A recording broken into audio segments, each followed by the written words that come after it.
Alright, so moving on from the clone troopers to the non-clone troopers, to the general things. So this would be like the top 10. If I could save 10 things, this is the other 5. And starting it off with something I don't get to talk much about on the channel, G.I. Joe.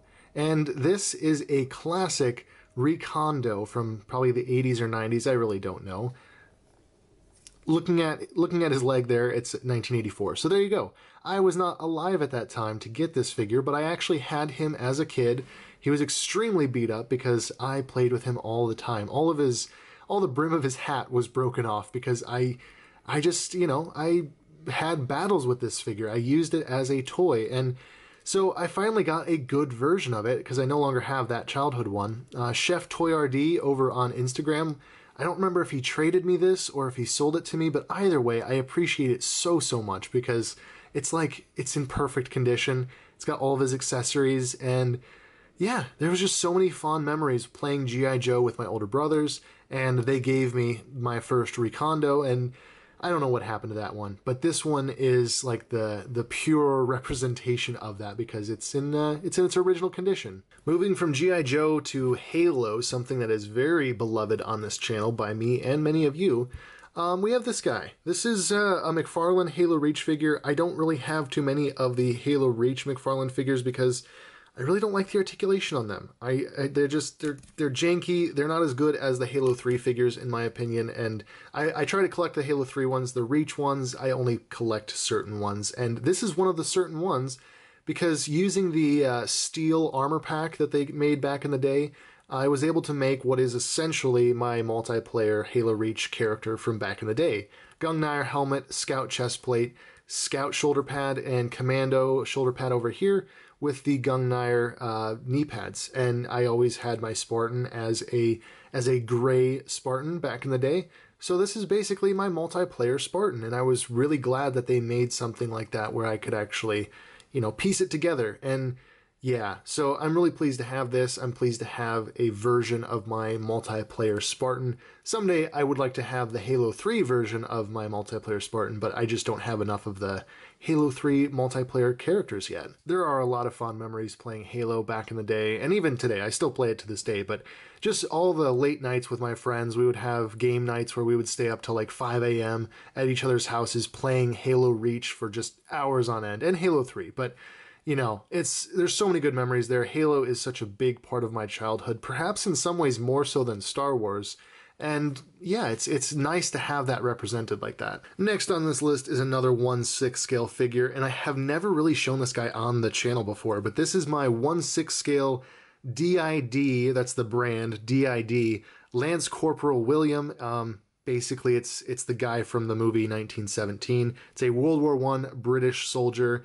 You have to put all these webbing straps on. It's a very detailed figure, and as not only a lover of the 1917 movie, but also just a lover of all things historical, there's been a few historical figures I've managed to add to my collection, and this is one of them. Unfortunately, a lot of the accessories that I have for him aren't even on this figure just because it is so complex.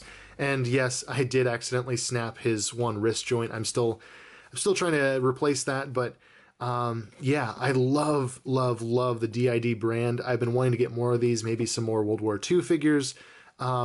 Yeah, this figure is absolutely amazing. It fills such a cool place in the collection of historical and just detailed.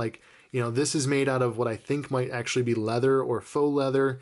All this is canvas. There's little working snaps and buckles, and you have to weave all of this together, which was kind of a pain. I'm not really looking forward to ever doing that again should I get another one of these detailed 1/6 figures, but it is so cool to have this level of detail with the figure, down to even this rifle being made out of metal. The bayonet is metal. It's detachable. The barrel and everything is made out of metal, while the wood is actually made out of wood, and you can even work the bolt as you should, which, that's a level of detail that I don't really need, but I mean, it's fascinating that they were able to pack all of that detail into a 1/6 scale figure, and DID is one of the best brands, I think, for World War II, World War I, even some modern military figures. So you know, if you're into that like me, if you like history and you like to have it represented in a collection form, this is a great way to go with that. And this was my first venture into the 1/6 World War II, World War I historical figures. I'm kind of hooked. Unfortunately, Star Wars and Halo still take a priority in my collection, but this is still a fantastic, fantastic figure. All right, so that brings us to number 4 now, and this is just another really fond memory figure.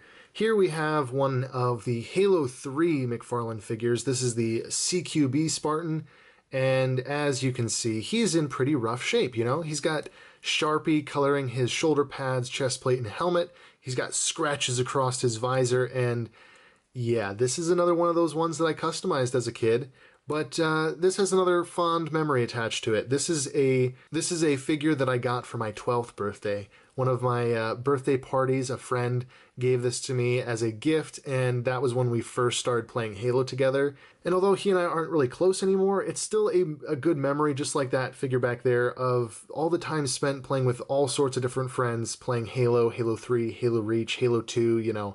And this being a very early figure of mine, it also kind of falls in line with that Kashyyyk Commander. Obviously, it's beat up. It doesn't look the greatest, but I've had it for so long at this point that it just has so many memories tied up with it. And yeah, it has a very special place on my Halo shelf now with all my other figures, including like the modern World of Halo figures and stuff. This, all beat up as it is, still holds a very special place on that shelf. And finally, I think, yeah, this is going to be my number 1 for this section, for just the 5 in general figures. And once again, this is a theme that we don't talk about much here on the channel. Bionicle. I absolutely love Bionicle. I loved it as a kid. I love it now. And this particular one is Toa Iruni. And oh man, this is the coolest toy. I got this as a kid. I didn't get this exact one. I wish I did. I wish I still had my childhood one, but this is like the replacement one.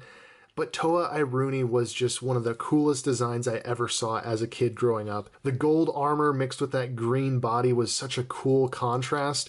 And yeah, I absolutely love this figure. It is probably my favorite Bionicle of all time. I wish I had his brother, Toa Haga, I think, or something like that. I can't remember his name, but there was a silver and red version of this figure with a different mask, different chest plate, and a different color shield and all that. But I never got that one. I only ever had Toa Iruni, and yeah, if I was going to keep one Bionicle, this is the one to keep. Toa Iruni just had such a unique design. They never made a full team of these guys with the shields. They only made him and his brother, the Toa of Fire. They should have made all of them, but they never did, and I'm so bummed about that because the shield is such a cool concept. And then they all had like a staff that amplified their abilities. Oh man, Bionicle is such a cool thing. One of the best marketing ploys from Lego that I think they ever did with the comics and the figures. It's so unique. It's so unrepeatable. I don't think that they could make Bionicle today and still do as well as they did with the original lineup. I know they tried to reboot it a while back, like 2016 maybe, and it just did not take off the same way. It was for its time. Bionicle was very of its time, and they couldn't replicate that today, I don't think. But I'm so glad I was into it. I'm so glad I have so many of these still. And, you know, if I could only keep one, it's this guy. It's Toa Iruni, the gold armor, the shield, you know, he can... Oh man, it's just so cool. He can cower behind the shield and blast him with his air powers. The green and the gold is a very uncommon color combination. They didn't really do that many gold Bionicles.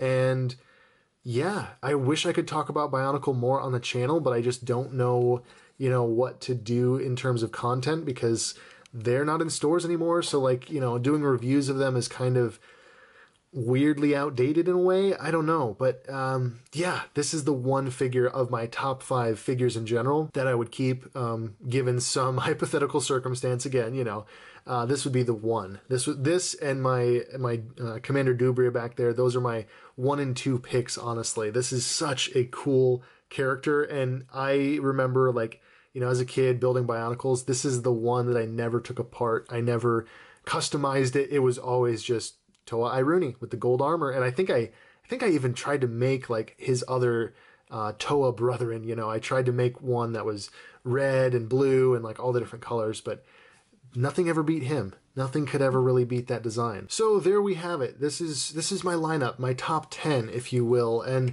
yeah, it's pretty diverse. I think it's a very, this definitely shows the variety that I like to collect with the G.I. Joe, the Star Wars, the Halo, Bionicle, and like random historical figures. I love it all, and I have a very wide variety of interests, and it depends on what comes up for sale, when, and what I can find at toy shows or garage sales or flea markets, and you know, it's as diverse as anyone could be, and I like it. I like having a little bit of everything. It does make it hard to display because then you got random figures tucked in different places, but yeah, I think this is a pretty solid top 10. Definitely drop down in the comments, like what are your top 10 figures? What are the ones that you would keep given those kinds of random circumstances, the hypothetical? What are your top 5 clones? What are maybe just your top 5 figures in general that you would grab? And of course, as always, just like JCC said, you know, do a response video if you feel up for it. And as we're wrapping up here, I just want to showcase a couple more runners-up, a couple more honorable mentions.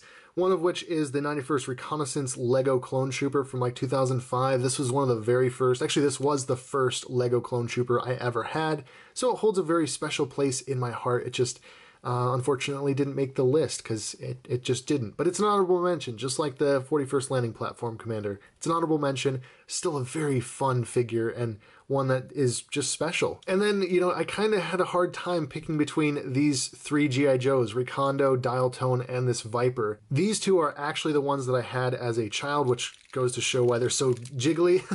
This is Dial Tone that I think I got from my brother, and then this is a Viper that I got from like an antique store when I was very young, as you can see. Again, very loosey-goosey, all beat up. I used to use these guys, the Vipers, as Halo 2 ODSTs, actually, because they're very similar in a lot of ways, and that's why I liked ODSTs for the longest time, and that's why I like Vipers.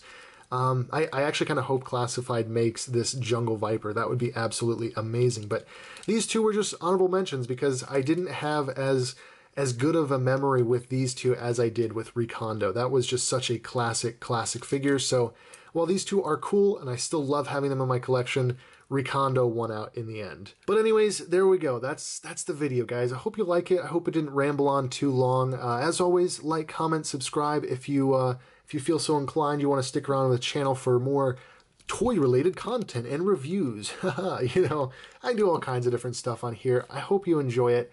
As much as I enjoy making it, I do love talking about this kind of stuff. As always, there's a link down in the description in case you guys want to check out my social media. I post various toy-related content, including toy photography of pretty much all the figures you see here.